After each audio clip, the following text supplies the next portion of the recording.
Hi అండి, అందరికీ నమస్తే. నేను మీ సునీల్ మద్దాల. ఆంధ్రప్రదేశ్ రాష్ట్ర రాజకీయాన్ని ఒక మలుపు తిరిపిందండి. ఏంటంటే ఎవరంటే కనుక టార్చ్ బేరర్ అనుకోండి, లేకపోతే కనుక గేమ్ చేంజర్ అనుకోండి, ఏదైనా అనుకోండి, పవన్ కళ్యాణ్ గారు. అలాంటి పవన్ కళ్యాణ్ గారి ప్రాధాన్యత తగ్గుతుందంటారా? నాకెందుకు అనిపించింది అలాగా. కాబట్టి మీ అభిప్రాయం తెలుసుకోవాలనుకుంటున్నాను. పవన్ కళ్యాణ్ గారి ప్రాధాన్యత తగ్గుతుందా? ప్రాధాన్యత ఇదేం కాదు, కానీ పవన్ కళ్యాణ్ గారిని పక్కన పెట్టేస్తున్నారా? సింపుల్గా పవన్ కళ్యాణ్ గారిని, ఉప ముఖ్యమంత్రి గారు చేసినటువంటి పవన్ కళ్యాణ్ గారిని పక్కన పెట్టేస్తుందా టీడీపీ అని అంటే కనుక నా అభిప్రాయం కొన్ని ఉన్నాయి. అవి నేను చెప్పబోయే ముందు మీ అభిప్రాయం ఏంటో కామెంట్ తెలియజేయండి. అలాగే మర్చిపోవద్దు, నాకు కొంచెం మోటివేషన్గా ఉంటుంది. వీడియోలోకి వెళ్ళే ముందు నాకు ఒక లైక్ అయితే చేయండి. లైక్ చేసారా? లైక్ చేసిన తర్వాత కొత్త వాళ్ళైతే కనుక పక్కాగా మన ఛానల్ని సబ్స్క్రైబ్ చేసుకోండి. నెక్కచ్చిగా అయితే కనుక కొన్ని వీడియోలు చేస్తుంటాం, దాంట్లో ఎలాంటి డౌట్ లేదు. ఉన్నట్టే మాట్లాడతాను. పక్కాగా మీరు జెన్యున్గా సబ్స్క్రైబ్ చేసుకోవచ్చు, ఎలాంటి డౌట్ లేదు. కాబట్టి అంతేకాదు, మీ అమూల్యమైన అభిప్రాయాన్ని వీడియో ఎండ్ వరకు చూసి మీ అమూల్యమైన అభిప్రాయం ఏదైతే ఉందో దాన్ని కామెంట్ రూపంలో తెలియజేయండి. సదా దాన్ని నేను గౌరవిస్తా, తప్పైనా ఒప్పైనా. కాబట్టి వీడియోలోకి వెళ్ళిపోదాం. గౌరవనీయులైనటువంటి ఉప ముఖ్యమంత్రి వర్యులు పవన్ కళ్యాణ్ గారు ప్రాధాన్యత తగ్గుతుందా? టీడీపీ పక్కన పెడుతుందా? అంటే ఆయన ఒక్కళ్ళే కాదు, జనసేన పార్టీ ఏదైతే ఉందో ఆ జనసేన పార్టీ అంటే కీ రోల్ పోషించిందండి. ఏదైతే ఈ 2024 ఎన్నికల్లో కీ రోల్ పోషించినటువంటి జనసేన పార్టీ టార్చ్ బేరర్ అయినటువంటి పవన్ కళ్యాణ్ గారు, లేదా ఇంకేదైనా అనుకోవచ్చు, మీరుగా టార్చ్ బ్యారరే కావచ్చు, ఇంకేదైనా. కాబట్టి అలాంటి పవన్ కళ్యాణ్ గారికి క్రమక్రమంగా ప్రాధాన్యత తగ్గుతుందంటే కనుక డెఫినెట్గా తగ్గుతుంది అని అయితే కనుక కొండబద్దలు కొట్టినట్టు చెప్తాను నేను. తగ్గుతుంది అని కొండబద్దలు కొట్టి చెప్పడానికి నీ దగ్గర ఆధారాలు ఏంటి అని కొంతమంది నన్ను అడగవచ్చు. కాబట్టి ఒక్కొక్కటిగా నేను చెప్తా. ఏంటంటే ఏదైతే రీసెంట్గా జరిగినాయో కొన్ని సంఘటనలు చెప్తా. పెన్షన్ల పంపిణీ, ఏదైతే పెన్షన్ల పంపిణీ జరిగిందో ఆ పెన్షన్ల పంపిణీలో కొన్ని జిల్లాల్లో చిన్న సైజు గొడవలే జరిగినాయి. ఓ మాదిరిగా కాదు, అవి చిలికి గాలివానలాగా మారి సోషల్ మీడియా దాకా చేరాయి. చూసే ఉంటారు మీలో చాలామంది. ఏంటంటే జనసేన పార్టీ వాళ్ళు పెన్షన్లు పంచడానికి వెళ్తే, అమ్మాయి మీరు ఆగండి, పంచిది మేము, ముందు మేము ఉండాలి, తర్వాత మీరు ఉండాలి అని అన్నారా లేదా కొంతమంది తెలుగుదేశం నాయకులు? అని అన్నప్పుడు గొడవ అయితే ఆ వీడియోలు కాస్త వైరల్ అయినాయి కూడాను. కాబట్టి మీ అందరికీ తెలిసిన విషయం. ఎలాంటి సోషల్ మీడియా దగ్గర వచ్చినాయి కొన్ని, అయితే సోషల్ మీడియా దాకా రాని కోకోలలో ఉన్నాయి. కాబట్టి ఆ రకంగా జనసేన పార్టీలో చాలామంది కింది స్థాయి నాయకులు నలుగుతున్నారన్నమాట వాస్తవం. కింద స్థాయి నాయకులు ఏంటి, ఇంచుమించుగా వర్మ గారు లాంటి వాళ్ళతో, అదే పవన్ కళ్యాణ్ గారు లాంటి వాళ్ళతోటి. కాబట్టి అంతేకాదు, పెన్షన్ల పంపిణీలోనే కాదు, అలాగే ఏదైతే పత్రికా ప్రకటనలో అంటే కుర్చీ అయినా వేయండి, పచ్చాయించి క్యాబిన్ కేటాయించండి అన్నంత మాత్రాన అధిక ప్రాధాన్యత ఇచ్చినట్టు కాదు నా లెక్క అయితే కనుక. అవన్నీ మామూలే, మామూలే, దాంట్లో ఎలాంటి డౌట్ లేదు. కాబట్టి పత్రికా ప్రకటనలు ఏదైతే ఈనాడు రామోజీరావు గారు కానీ, అలాగే ఎలాంటి సంఘటనలు ఏది జరిగినా కొన్ని పత్రికా ప్రకటన, ఏదైనా కాదు, ప్రతి పత్రికా ప్రకటనలో ఏంటి, ఏదైతే ముఖ్యమంత్రి వర్యులు చంద్రబాబు నాయుడు గారి ఫోటో ఉంటుందో దాని పక్కన పవన్ కళ్యాణ్ గారి ఫోటో లేకపోవడం వల్ల చాలా చోట్ల గొడవలు జరిగాయా లేదా? వాస్తవాలే మాట్లాడుకుందామండి, లేనిపోయిన మాటలొద్దు.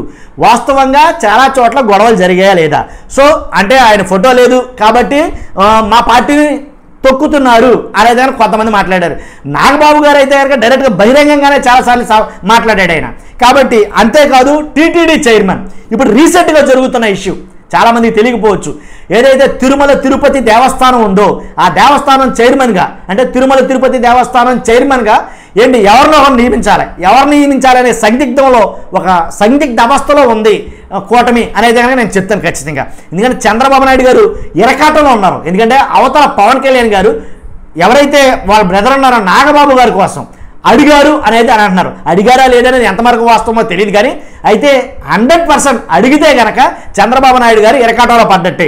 ఎందుకంటే ఆల్రెడీ కొంతమందికి నేను మీకు ఇస్తానని ఆయన హామీ ఇచ్చాడు. కాబట్టి ఈసారైనా జనసేనకి ఏమన్నా కొంచెం వెసులుబాటు కల్పించి ఏంటి టీటీడీ ఏదైతే తిరుమల తిరుపతి దేవస్థానం చైర్మన్ ఉందో అది నాగబాబు గారికి ఇస్తారా లేదా తెలియదు. ఎందుకంటే నాగబాబు గారు అహర్నిశలు కష్టపడ్డాడు ఆయన దేనికోసం, జనసేన పార్టీ కోసం. అలాగే నాగబాబు గారికి ఎంత ప్రాధాన్యత లేదో అలాగే కింది స్థాయి నాయకుల్లో కూడా చాలామందికి ప్రాధాన్యత అయితే లేదు అని అన్నమాట వాస్తవమే. ఇది జగమెరిగిన సత్యం కాదు, ఎవడు బయటికి చెప్పడం అంతే తేడా. కాబట్టి అంతే కదండి, సింపుల్గా ఒక మాట చెప్తా. ముఖ్యమంత్రి క్యాండిడేట్ క్వాలిఫై అయినటువంటి వ్యక్తి, అంటే సీఎం క్యాండిడేట్గా పవర్ ఉన్నటువంటి వ్యక్తిని, అంటే పవన్ కళ్యాణ్ గారిని ఒక నియోజకవర్గానికి మాత్రమే పరిమితం చేస్తున్నారు అని అనడంలో ఏమాత్రం సందేహం ఉందా? నేను అడిగిన ప్రశ్నకి మీ దగ్గర సమాధానం చెప్పొచ్చు. ఒక ముఖ్యమంత్రి హోదా కలిగినటువంటి వ్యక్తి లేదా సీఎం క్యాండిడేట్ క్వాలిఫై అయినటువంటి వ్యక్తి ఏంటి ఒక నియోజకవర్గానికి మాత్రమే పరిమితం చేస్తున్నారా అంటే కనుక 100% నేను అదే చెప్తా, పరిమితం చేస్తున్నారు.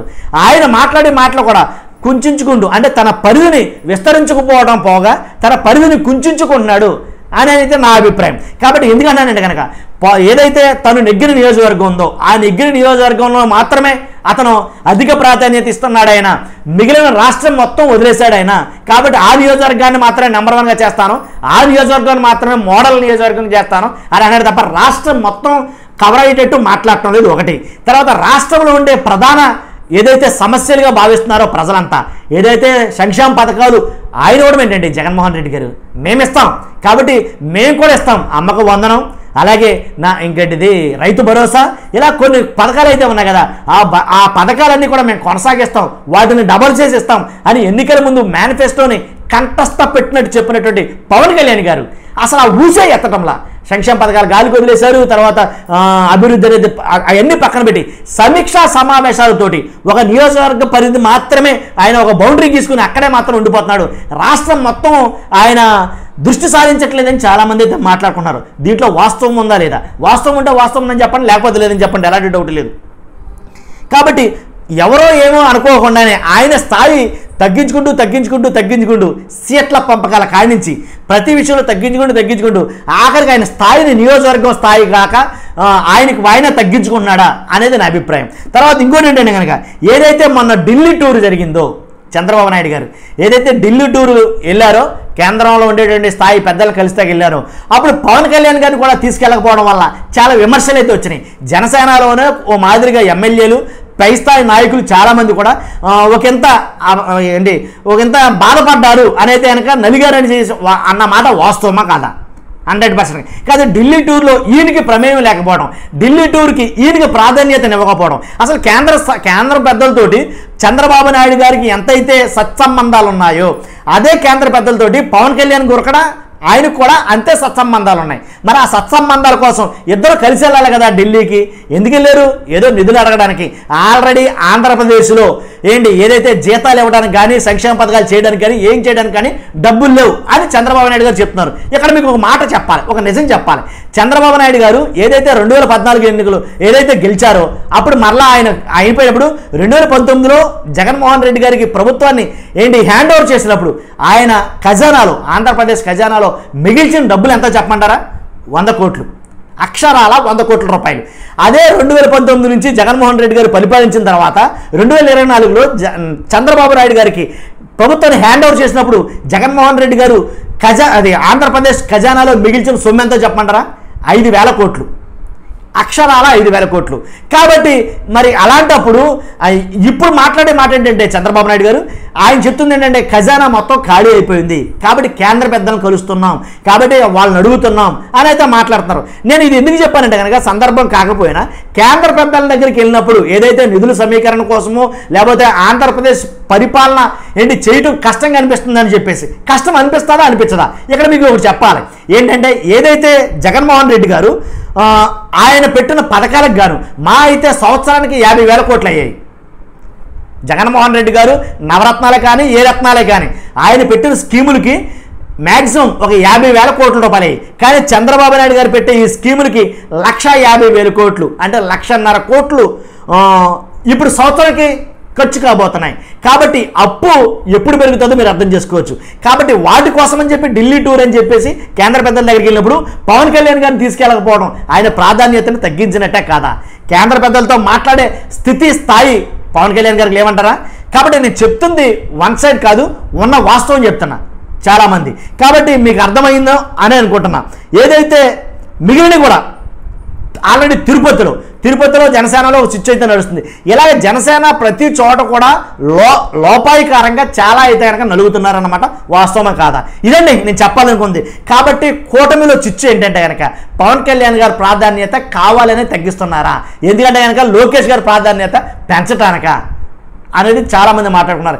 ఏదేమైనప్పటికీ మీ అభిప్రాయం నాకు ముఖ్యం. ఎవరేమనుకున్నా సరే నా అభిప్రాయం ఏంటో చెప్పా. మీ అభిప్రాయం ఖచ్చితంగా తెలియజేయండి. మర్చిపోవద్దు మన ఛానల్ని పక్కాగా సబ్స్క్రైబ్ చేయండి. నాకు మోటివేషన్గా ఉంటుంది. ఖచ్చితంగా ఒక లైక్ అయితే చేయండి. చూస్తాను మీకు అందరూ కూడా. Thank you very much.